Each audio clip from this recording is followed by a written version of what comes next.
Mga katrops, welcome back ulit sa aking channel, Sports React PH. At ngayon nga ay pag-uusapan natin ang balitang binabantayan na nga po ngayon ang kalagayan ni Kyrie Irving. Pag-uusapan na rin nga natin dito sa ating panibagong video sa balitang nag-offer na ulit nga daw ang Lakers sa Atlanta Hawks. Ayon nga po sa lumabas na balita ngayong araw, kahit ilang buwan ang malinaw ang posisyon ng Mavericks na hindi nila gustong i-trade ang 9-time All-Star guard ay hindi pa rin nga po nawawala ang interes ng ibang kupunan. At dito nagiging interesting ang sitwasyon dahil gustong malaman ng mga karibal na teams kung hanggang kailan mananatiling matatag ang Dallas sa kanilang desisyon, lalo na kapag nagsimula ng regular season at papalapit ng trade deadline sa February 11. Malaking dahilan din ang mga tanong na ito ang edad ng dalawang pangunahing players ng Mavericks. Si Kyrie Irving nga po ay 34 anyos na habang ang kanilang batang star na si Cooper Flagg ay 19 pa lamang. Napakalaki nga po ng agwat ng kanilang edad kaya natural lamang na pag-isipan ng ibang teams kung ano ang magiging direksyon ng Mavericks sa mga susunod na taon. Kung magiging matagumpay nga pang Dallas ngayong season, malaki ang posibilidad na manatili sa Irving bilang bahagi ng kanilang core. Pero kung hindi maging maganda ang kanilang performance, maaaring muling uminit ang trade talks bago ang trade deadline. Sa ngayon nga po malinaw ang mensahe ng Mavericks na hindi nila ibinibigay si Kyrie Irving.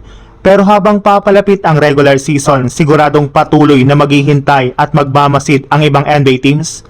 Dahil kung magbabago man nga po ang isip ng Dallas, maraming kupunan ang siguradong handang kumilos para makuha sa Irving.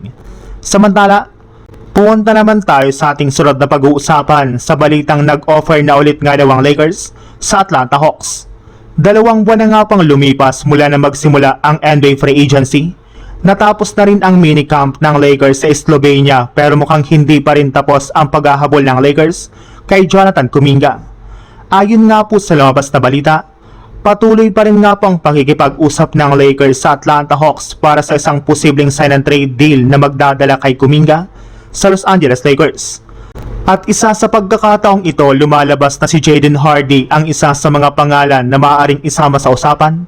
Gayong kung tutuusin, nakakagulat ang balitang ito dahil matagal na rin naman nga pong bukas ang free agency at nakapagpatuloy na ang Lakers sa kanilang off-season preparations.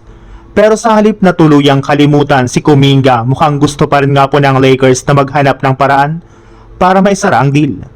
Malaking bahagi nga po ng komplikasyon ang sitwasyon ng Hawks. Since ayon nga po sa mga ulat, limitado ang kanilang financial flexibility at ayaw nilang basta-bastang kumuha ng karagdagang guaranteed salary, kaya kailangang maayos ng dalawang panig ang magiging structure ng trade bago ito tuluyang mangyari. At dito pumapasok si Jaden Hardy kung saan magiging bahagi nga po ito ng sign and trade package para makuha ng Lakers si Kuminga. May mga naiulat ding dating version ng usapan na kasama si Jared Vanderbilt. Ngunit sa mga bagong pag-uusap si Jaden Hardy na ang lumilitaw na pangalan.